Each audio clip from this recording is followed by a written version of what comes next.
Hello cuties, ఎట్లున్నారు? మంచిగున్నారా? నేనైతే మస్తుగున్నా. So యూజువల్గా మనం ఇంట్లో చేసుకునే నాన్ వెజ్ కర్రీస్లో చికెన్ అయితే పక్కా ఉండిద్ది. సో ఎప్పట్లా కాకుండా ఈరోజు కొంచెం డిఫరెంట్గా గోంగూరతో చికెన్ కర్రీ ఎలా చేయాలో చూద్దాం. చికెన్లో గోంగూర యాడ్ చేయడం వల్ల కాస్త పుల్లదనం వచ్చి కర్రీ చాలా టేస్టీగా అవుద్ది.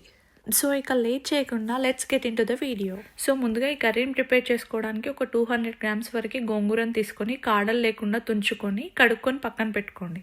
అలాగే ఒక ఆనియన్, ఒక టమాటా, ఒక 4-5 పచ్చిమిరపకాయలు కూడా కట్ చేసుకొని పక్కన పెట్టుకోండి.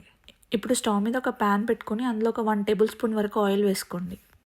ఆయిల్ వేడైన తర్వాత అందులో మనం కడిగి పక్కన పెట్టుకున్న గోంగూరను వేసి ఉడకబెట్టుకోండి. గోంగూర ఈ విధంగా మెత్తగా ఉడికేంత వరకు దాన్ని ఉడికించుకొని ఉడికిన తర్వాత దాన్ని ఒక బౌల్లో తీసుకొని పక్కన పెట్టుకోండి. ఇప్పుడు స్టవ్ మీద ఒక ప్యాన్ పెట్టి అందులో 2 టేబుల్ స్పూన్స్ ఆఫ్ ఆయిల్ వేసుకోండి. ఇప్పుడు ఆయిల్ వేడైన తర్వాత అందులో ఒక 1/2 టేబుల్ స్పూన్ షాజీరా, 2-3 చిన్న దాల్చిన చెక్క ముక్కలు, 3 లవంగాలు, 3 యాలకులు, ఒక బిర్యానీ ఆకు నేను కట్ చేసి వేసాను ఇక్కడ, 4-5 పచ్చిమిర్చి వేసుకొని కలుపుకోండి. ఇప్పుడు ఇందులో కట్ చేసుకున్న ఆనియన్స్ని కూడా వేసుకొని ఫ్రై చేసుకోండి. ఆనియన్స్ ఈ విధంగా ఫ్రై అవుతున్నప్పుడు దీంట్లో ఒక 1 టేబుల్ స్పూన్ ఆఫ్ అల్లం వేసి పచ్చివాసన పోయేంత వరకు వేయించుకోండి. అలాగే ఇప్పుడు ఇందులో ఒక స్పూన్ ఆఫ్ పసుపు కూడా వేసి కలుపుకోండి.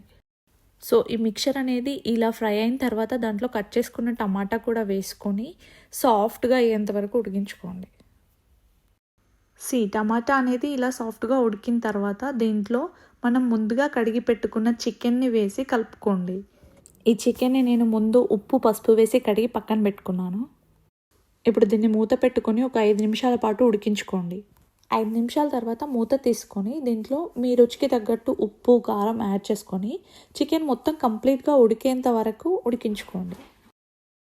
దీంట్లో మీరు వాటర్ యాడ్ చేయాల్సిన పని లేదు, జస్ట్ మూత పెట్టి ఉడికిస్తే సరిపోద్ది, గ్రేవీ వచ్చేస్తుంది.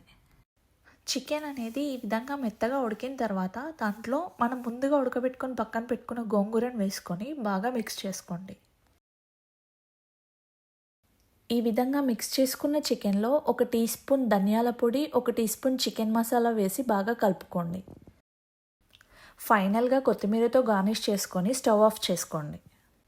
ఇంతేనండి, ఎంతో రుచిగా ఉండే గోంగూర చికెన్ కర్రీ రెడీ అయిపోయింది. దీన్ని మీరు రైస్తో కానీ చపాతీతో కానీ సర్వ్ చేసుకొని తింటే చాలా రుచిగా ఉంటుంది.